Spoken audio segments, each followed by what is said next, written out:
नमस्कार विद्यार्थी मित्रांनो, Mpsc एज्युकेशन आपल्या यूट्यूब चॅनलवर तुमचं सर्वांचं हार्दिक स्वागत आहे. मित्रांनो, तुम्ही न्यूज ऐकली असेल, जे बघा आरेचं जंगल आहे ते काय केलं आहे आता फॉरेस्ट रिझर्व्ह म्हणून घोषित केलं आहे बघा.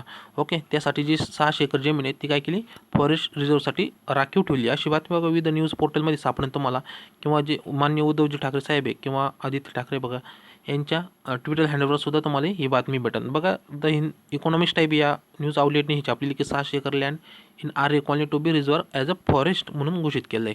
तर आपण हे काय घोषित केले आपण ती संपूर्ण माहिती नाही पाहता, फक्त एक्झॅक्ट जी परिषदेदृष्टीने महत्त्वपूर्ण माहिती बघा ती आपण पाहणार आहे. तर बघा, गांधी नॅशनल पार्क तुम्हाला माहिती सर्वात छोटा राष्ट्रीय उद्यान आहे महाराष्ट्रातील. तर बघा, संजय गांधी नॅशनल पार्कच्या एकदम छोटेजवळ दुसऱ्या मॅपमध्ये दाखवतो तुम्हाला. ह्या ठिकाणी काय आरे कॉलनी किंवा आरे जंगल ह्या आसपास यात्रामध्ये बघा मेट्रो 3चा प्रकल्प जाणार होता. तर त्याच्यामुळे काय झालं तुम्हाला माहीत असेल, साधारण 1 वर्षापूर्वी तर मेट्रो 3चा प्रकल्प चालू होता BJP गव्हर्नमेंट असताना. तर त्यामुळे काय झालं, मोठ्या प्रमाणावर वृक्षतोड करण्यात आली होती. तर वृक्षतोड झाल्यामुळे काय झालं, तिथले नागरिक होते बघा ते संतापले होते की अनेक प्रोटेस्ट झाले होते त्या ठिकाणी, आणि हे खूप इलेक्शनमध्ये हा मुद्दा गाजला होता. नंतर बघा आता साधारण 7-8 महिन्यानंतर बघा हे काय केलं, आता जे महाआघाडी सरकार आहे बघा यांनी काय केलं, ते जो एरिया होता एका बैठकीत काय केलं आहे फॉरेस्ट रिझर्व्ह म्हणून घोषित केलं आहे. ओके, त्याच्यामुळे काय तिथली वृक्षतोड ही वृक्ष ते तोडता येणार नाही. तर बघा अशी माहिती तुम्हाला विविध ठिकाणी भेटेल.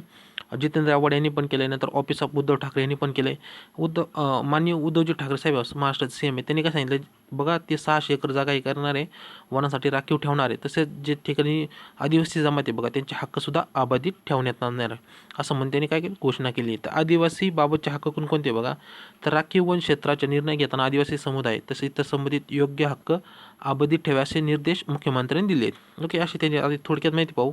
राखीव वन क्षेत्राबाबत कलम 4 लावण्यात येऊन त्यानुसार 45 दिवसाच्या कालावधीत नागरिकांकडून सूचना आणि हरकती मागवण्यात आली आहे. म्हणजे जे आता आरे जंगल आहे बघा त्यासाठी 600 एकर काय केले फॉरेस्ट रिझर्व्ह केले, अशी फक्त माहिती दिली आहे. आणि त्यासाठी तुमच्या काही सूचना आणि हरकती असतील किंवा सजेशन वगैरे ते म्हणतो आपण, तर त्याबाबत त्यांच्या तुमच्याकडून मागितलेत. म्हणजे ओके, नागरिकांकडून तिथं उद्धवजी ठाकरे साहेबांनी मागितलेत. ओके, नंतर सर्व प्रकारची बांधकामे, नंतर रस्ते, झोपडे, आदिवासी पाडे तसेच शासकीय सुविधा या टप्प्यातून वगळण्यात येतील. नंतर त्याचबरोबर येथील झोपड्याचे पुनर्वसन तातडीने सुरू केले जाईल. या संपूर्ण कारवाईच्या पहिल्या टप्प्यात प्रस्ताव हा वन विभागामार्फत सादर केला जाईल. ओके, नंतर न्यायालयामुळे संजय गांधी राष्ट्रीय उद्यान तसेच आरेचे येथील वनसंपदा संरक्षित होणार असल्याचे मुख्यमंत्र्यांनी सांगितले. म्हणजे बघा, ते एकरमध्ये जे आदिवासी जमात आहे बघा यांचं पुनर्वसनसुद्धा केलं जाईल, त्यांचे हक्क आहे ते अबाधित ठेवले जातील. आणि जी आरेसाठी 600 एकर जमीन ठेवली आहे बघा तीसुद्धा म्हणजे फॉरेस्ट रिझर्व्ह म्हणून घोषित केली आहे. ओके, तर तुम्हाला माहिती आहे आता महाराष्ट्र दृष्टीने बघू, आपले वन संपदा हा चॅप्टर येतो महाराष्ट्रामध्ये. वन संपदा तुम्हाला माहिती आहे, जे संजय गांधी नॅशनल पार्क आहे बघा सर्वात छोटं महाराष्ट्रातील आहे. एकूण 6 आहे जवळजवळ नॅशनल पार्क म्हणतो. नंतर तुम्हाला माहिती आहे वाघ संरक्षित क्षेत्र 5 आहेत.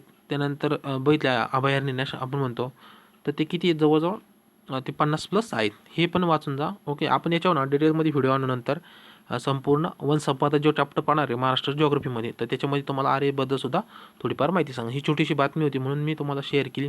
ओके, तर आजचा व्हिडिओ तुम्हाला कसा वाटला नक्कीच कमेंट करून सांगा. जर व्हिडिओ आवडला तर व्हिडिओला लाईक करा. आपल्या चॅनल अजून सबस्क्राईब केलं नसेल तर नक्कीच सबस्क्राईब करा. भेटूया पुढच्या व्हिडिओमध्ये. तोपर्यंत सर्वांना जय हिंद, जय महाराष्ट्र.